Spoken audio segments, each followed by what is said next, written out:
नमस्कार, आपका स्वागत है दिनकर टाइम्स में और मैं हूं आपके साथ रितिका नारायण। आज हम आए हैं देश भर में जो यूथ है काफ़ी एस्ट्रोलॉजी की तरफ या न्यूमरोलॉजी हो गई या टैरो कार्ड रीडिंग की तरफ काफ़ी जा रहा है। तो उसी बीच में हम आज हेमा शर्मा जी से बात करने आए हैं। वो एक टैरो कार्ड रीडर हैं, न्यूमरोलॉजिस्ट हैं और काफ़ी एस्ट्रोलॉजी का उन्हें ज्ञान है। आइए उनसे कुछ खास बातचीत करते हैं। मैम नमस्कार। ओम नमः शिवाय। मैम सबसे पहले तो आप टैरो कार्ड रीडिंग होती क्या है, इसके बारे में आप थोड़ा हमारी जनता को बताइए। टैरो एक्चुअली बहुत पुराना टूल है। टैरो पहले चिट्ठी के फॉर्म में होता था अपने देश में। अब जब ये बाहर से आया है तो इसका रूप रंग थोड़ा सा बदल दिया और स्टाइल चेंज कर दिया कार्ड की फॉर्म में, जैसा कि मैं दिखा सकती हूँ।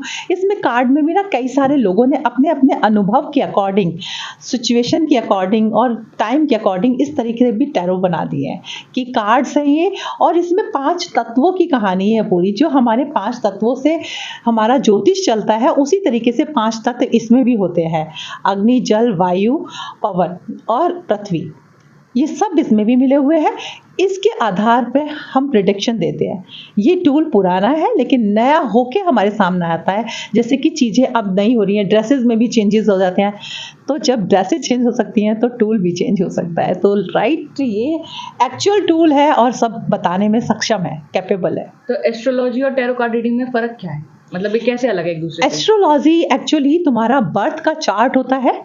एस्ट्रोलॉजी में जो ज्योतिष है वो हमारा बर्थ जब हुआ, जिस समय पे हुआ, जिस तिथि में हुआ और जिस प्लेस पे हुआ, उसकी गणना से जो नंबर निकल के आते हैं वो कुछ बॉक्सेस में रखे जाते हैं। और जब वो बॉक्सेस में रखे जाते हैं तो ये आपका पास्ट लाइफ बताता है। ये ज्योतिष है वो पास्ट लाइफ ये भी बताता है कि आप क्या करके आए हैं और आपको क्या भोगना है।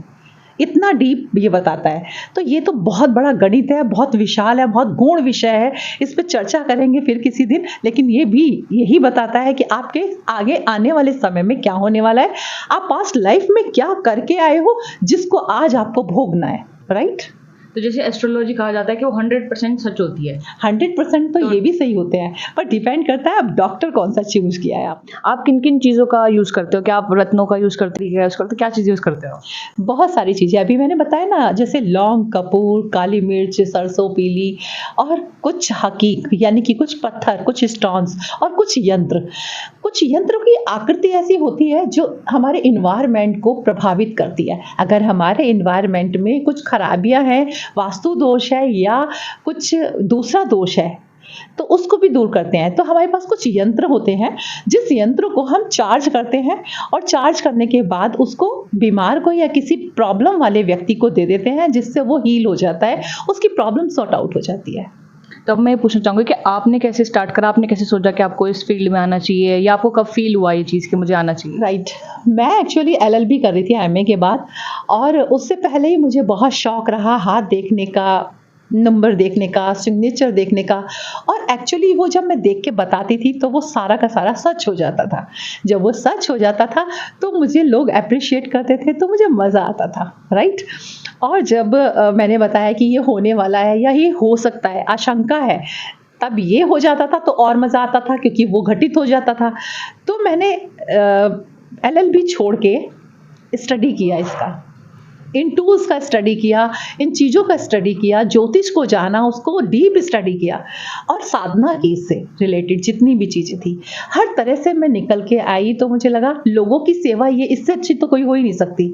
जहाँ हम किसी के आंसू पहुँच सकते हैं, किसी के यहाँ बच्चा नहीं है, किसी को प्रॉब्लम है, किसी को फिजिकल प्रॉब्लम है, फाइनेंशियली प्रॉब्लम है, कर्जा बहुत हो रहा है, ग्रहों ने परेशान किया हुआ है, तो जब इससे मुक्त करते हैं उसको और जब उसका वो असर देखते हैं, उसके फेस पे जो आता है वो बहुत मज़े वाला होता है। तो मैंने ये डिसाइड किया कि मैं यही करूँगी और यही जजमेंट मैंने अपने आप के लिए लिया। तो आप पढ़ाई करने से पहले जब हाथ वगैरह बताते तब आपको कैसे, मतलब आपने कभी सीखा या फैमिली में ऐसा कोई है जो ये चीज़ें करता है? या मेरी मदर्स बहुत स्पिरिचुअल थी और बहुत देवी की भक्त थी, और उनको कुछ इंटरनली नॉलेज थी सब चीज़ की, जो मुझे बताती थी कि ऐसे तो ऐसे। उन्होंने ही मुझे पूजा का विधि विधान सब चीज़ बताई। मैंने किसी से सीखा नहीं है विधि विधान। गुरु मैंने दीक्षा ली, लेकिन बाद में ली। पहले मम्मी मेरी जो गुरु थी उन्होंने मुझे बहुत कुछ सिखाया। मेरे नाना जी एक बहुत बड़े पुरोहित थे और नाना से मम्मी के पास आया, मम्मी के पास से मेरे पास आया। मैं 8th क्लास से छोटी-छोटी चीज़ें बताने लगी थी। जब मैं 8th क्लास में थी तो मैं दुर्गा सप्तशती पढ़ती थी और शिव की पुजारी हूँ, शिव योगी हूँ। उसी के द्वारा मैं सब सोच-सोच के बताती थी और इंटरेस्ट आता था। जब चीज़ें सही हो जाती थी, एग्ज़ीक्यूट हो जाती थी, तो इसी में इतना मन लगने लगा कि मैं बढ़ती चली गई। और मैम आजकल के यूथ में काफ़ी लव अफेयर या गर्लफ्रेंड बॉयफ्रेंड वगैरह ये चीज़ें काफ़ी आती हैं, तो इनके लिए आप जैसे उनका दिल टूट जाता है या कुछ हो जाता है, इसके लिए सॉल्यूशन बताना चाहोगे कोई?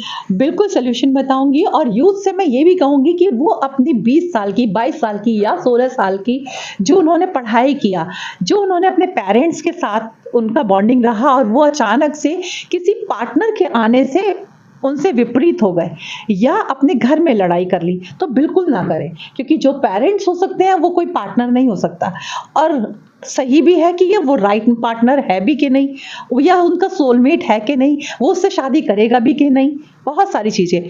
तो मैं यूथ को यही मैसेज दूंगी, बहुत सोच विचार करके अपना पार्टनर ढूंढें, बहुत सोच विचार के मूवमेंट करें उसके साथ। आजकल का जो यूथ है वो हमारे सनातन धर्म से काफ़ी पीछे होता जा रहा है और जो है टेक्नोलॉजी में ज़्यादा घुसना जा रहा है, तो आप इसके बारे में क्या बोलेंगे? हमारे यूथ के जो पेरेंट्स हैं, मैं कहूँगी बड़ा खेद है इसको कहते हुए मुझे, जो हमारे पेरेंट्स हैं, हमारे बच्चों के पेरेंट्स जो हैं, वो बच्चों को इतना प्रैक्टिकल नॉलेज दे रहे हैं, इतना पढ़ाई में ठूँस दिया है, भर भर के बैग में बैग भर के जाते हैं बेचारे, बैग भर के आते हैं, फिर ट्यूशन जाते हैं।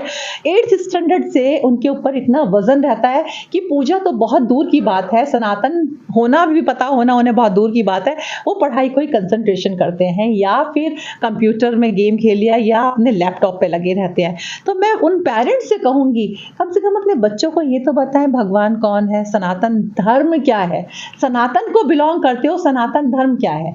आज छोटे से छोटा बच्चा जो 2nd और 3rd क्लास का बच्चा है, वो कुरान पढ़ना जानता है, वो नमाज पढ़ना जानता है, लेकिन हमारा यूथ, छोटा सा बच्चा और यूथ भी आके हनुमान चालीसा नहीं पढ़ना जानता। हनुमान चालीसा की उसको चौपाई याद नहीं है, बिकॉज ऑफ क्योंकि हमारे पेरेंट्स की कमी है, हमारे में कमी है। तो मैं ये मैसेज करूंगी कि सब हिंदू लोग, हिंदू भाई बहन, हमारा सनातन धर्म जो साइंस को रिप्रेजेंट करता है, जो साइंस को जगाता है, जो साइंस आज है वो इतने पुराने समय पे थी, इतने पुराने समय पे साइंस थी जो सनातन है।